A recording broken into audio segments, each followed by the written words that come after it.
Welcome, National Museum, Esie. Esie community is one of the ancient towns of Igbomina ethnic group in Irepodu local government in Kwara State. Esie community houses the largest number of stone images collection made of steatite, that is soapstone, over 1,500 objects with varying representations of humanities, fashion, tribes, occupation, and ways of life. The museum is the first established in Nigeria by the federal government in 1945.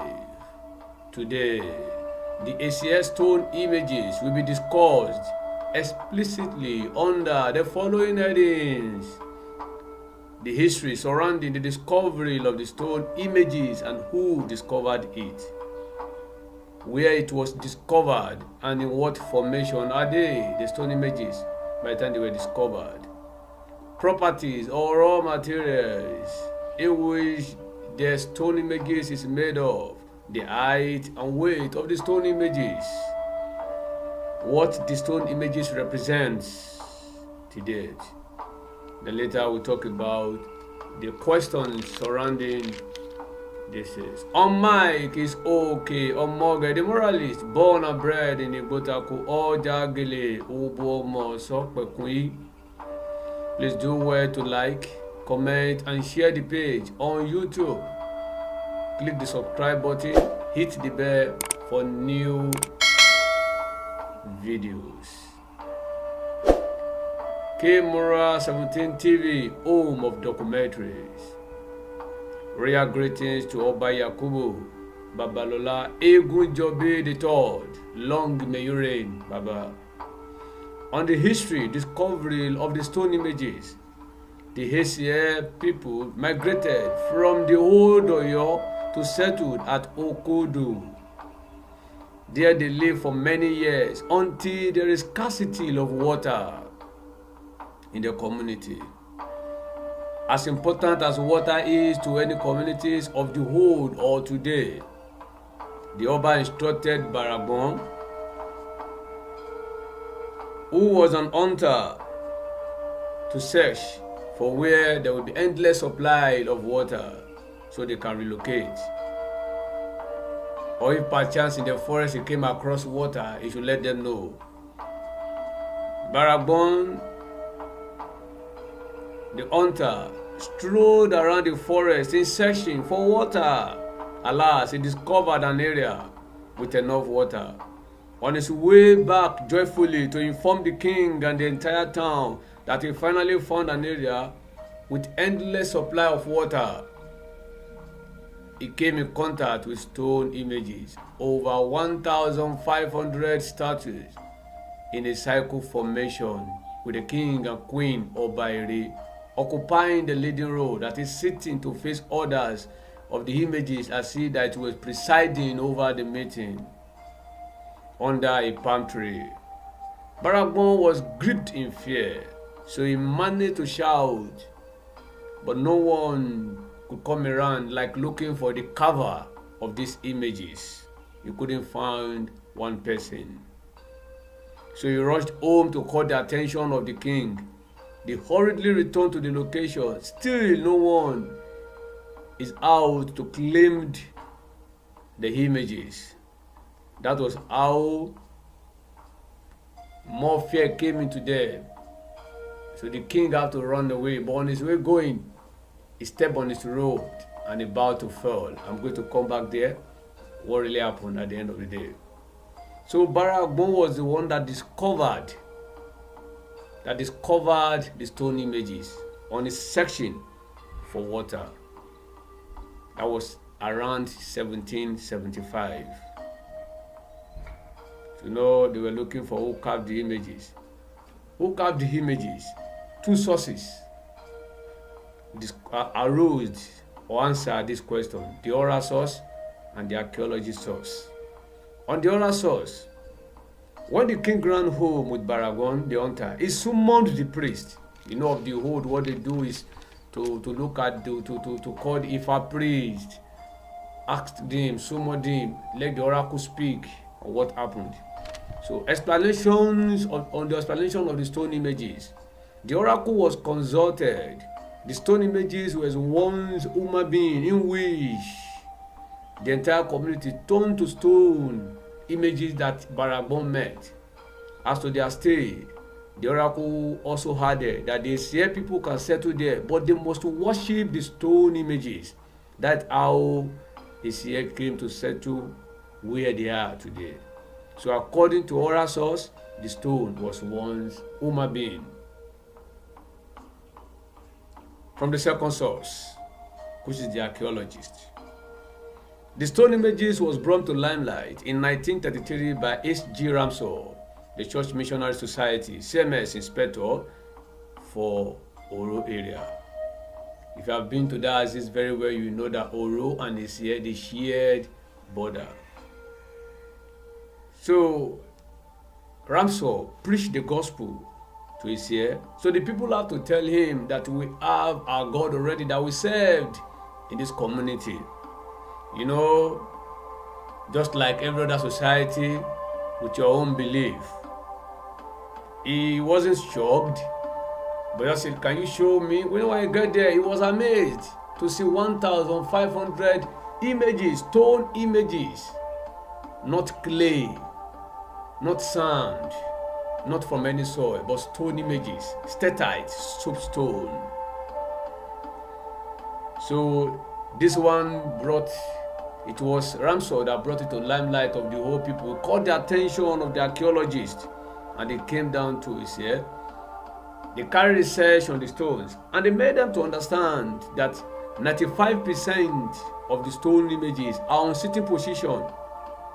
If we were to be humans that turn stone, some of them would take standing position. That was one of the facts the archaeologists brought to them, that these stone images were not once human. Another of the observation, they said the images were 3 times reduced in human size. The object ranges in size from 14 centimeter to 120 centimeter, but weighs between 0.55 and 104 kg, that is 104 kilograms.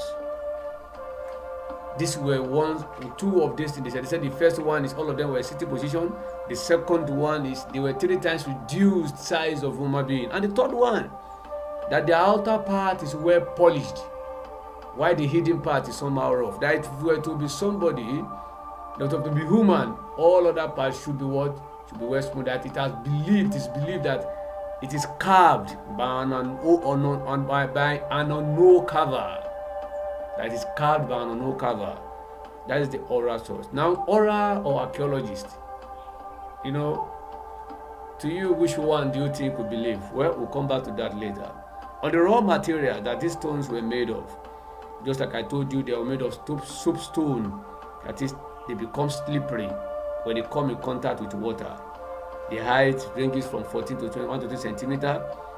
They are of different shapes, the different hairstyles. On the representations of the stone images, taking a close observation on the varying sizes and make of the images, the following are discovered. They are male, they are female. That is, in the population of these stones images, we have male, we have females in their population. Then they are half naked. The stones were half naked, only their private part is protected. The decoration, the stone images were well adorned and of varying hairstyles, which many of the styles is still in vogue to date. They are well decorated, though not all. That is, we have gatherings of people, a lot of them, mostly all of them are well decorated, mostly all were decorated. Different hairstyles, as you can see on the screen, different hairstyles. Then we have categories of human beings. The images represent different ethnic groups, even with some of them carrying facial marks. The royal, hairlines, and commoner. Among the images, we have the kings and the queen, which is Obairi, that they worshipped. We have the palace guides, we have the farmers, we have the warriors, we have the musicians, we have a woman on her knee laboring. You know, those days, by the time they want to give birth, they didn't down to give birth. It was the Oyinbo men that brought to us what we have today as you on a sleeping position, lying on your back. Those days it was you have to kneel down to give birth.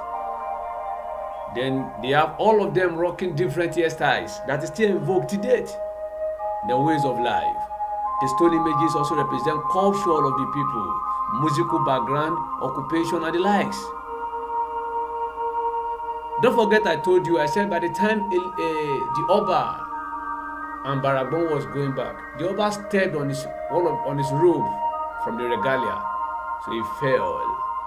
On falling, so that one makes the Oba till today, by tradition, that a lessier of his ear is not allowed to set his eye on that stone anymore. None of the lessier, but other Obas can go there. Now, what is the moral lesson as to all this thing?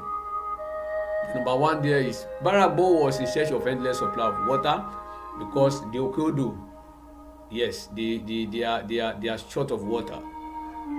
But he came in contact with the stone images. You know, it's funny, in a life pursuit, at times what you are looking for is not really what you get.